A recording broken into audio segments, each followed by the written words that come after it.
আসসালামু আলাইকুম। আমার নাম মোজাহিদ হাসান। আজকের বিষয়ের আলোচনা হচ্ছে শিরক। শিরকের আবিধানিক অর্থ অংশীদারি স্থাপন করা ও তার পারিভাষিক অর্থ কোনো ইবাদত আল্লাহ ছাড়া অন্য ব্যক্তি বস্তু সম্পাদন করাকে শিরক বলা হয়। শিরকের প্রকারভেদ দুই প্রকার: বড় শিরক ও ছোট শিরক।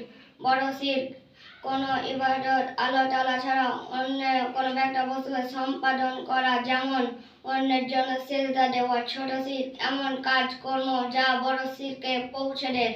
আল্লাহ ছাড়া অন্যের নামে কসম করা ও লোক দেখানো ইবাদত করা। শিরক একটি মহাপাপ।